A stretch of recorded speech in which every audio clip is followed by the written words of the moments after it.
Hello and welcome if you're new, welcome back if you're not to another video. Hope you're liking the new format. It makes videos easier for me even though I've cut back on the number of videos I do. And in this video we'll be looking at Takayan. I hope I'm pronouncing that correctly. It's okay to envy.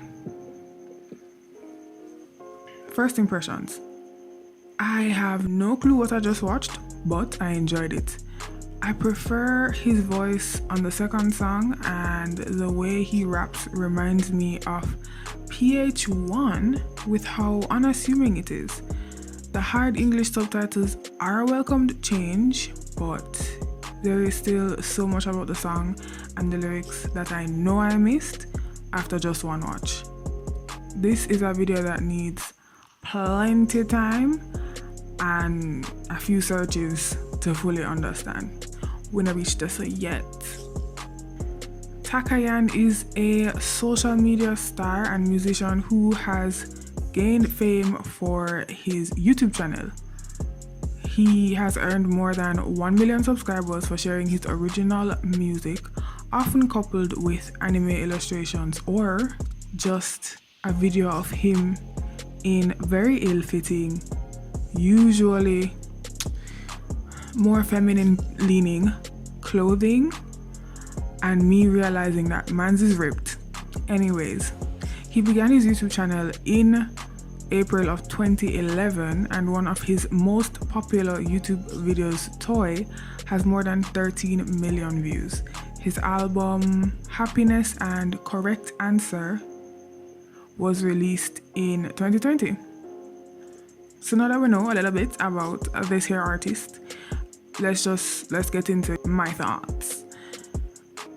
So I don't mind the dress in the first song. It took me a minute to understand what was going on, but I don't mind it.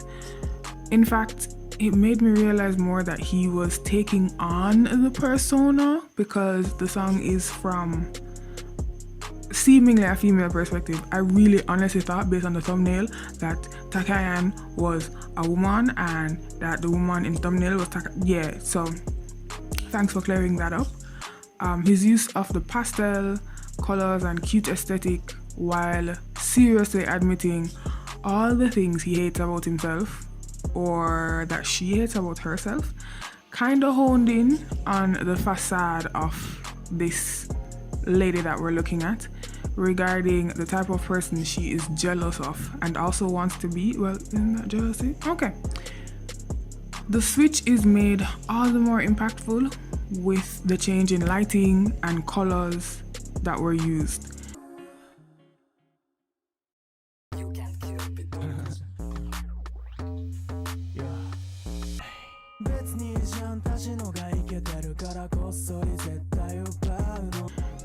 It looks to represent the woman's change from simple jealousy to a warped kind of envy that forgets boundaries and reality.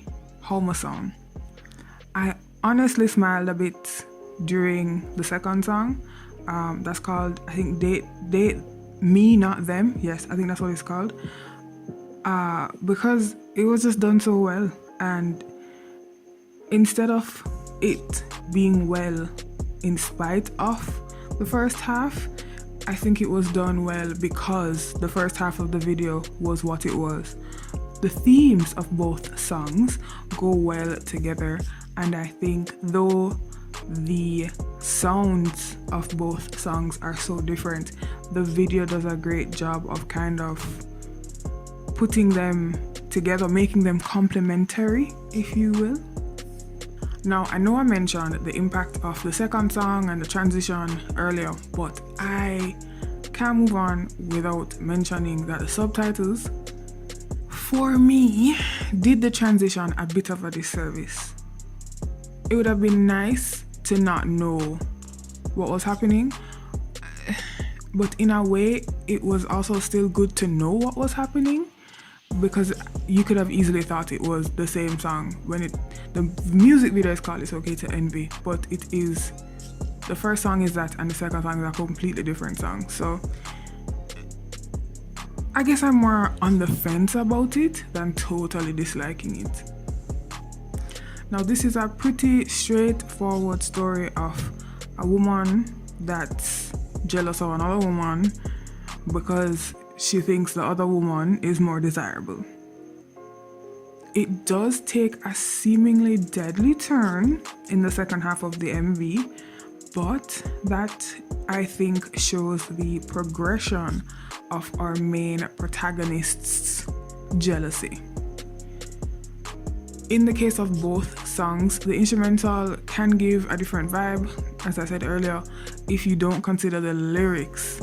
And let me tell you, the lyrics make especially for people who don't speak Japanese, the lyrics do make a difference. And I think the contrast of both songs and the storyline makes the lyrics stand out more.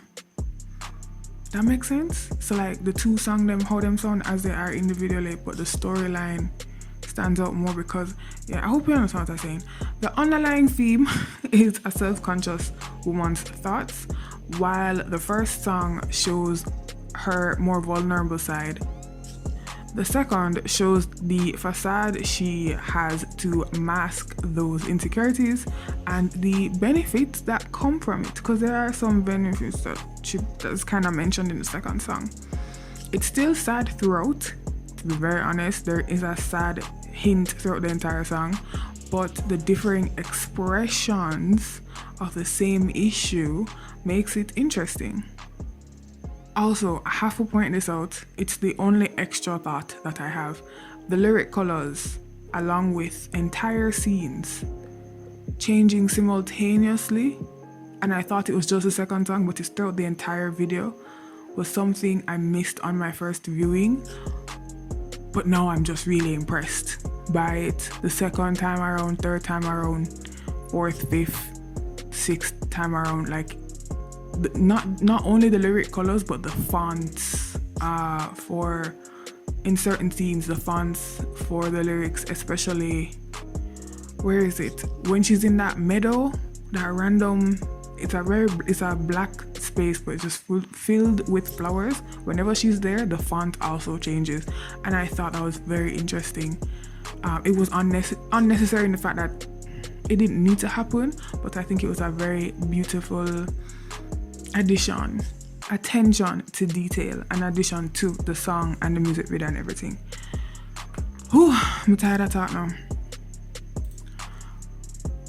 And with that, we've come to the end of whatever this is. Thanks for watching thus far. Since you're here, take the time to look at the red and blue button below. You can't just look, they're not important. While you're there though, you can check out that black line and let me know what you see. After that, you can look for me in another video. Bye.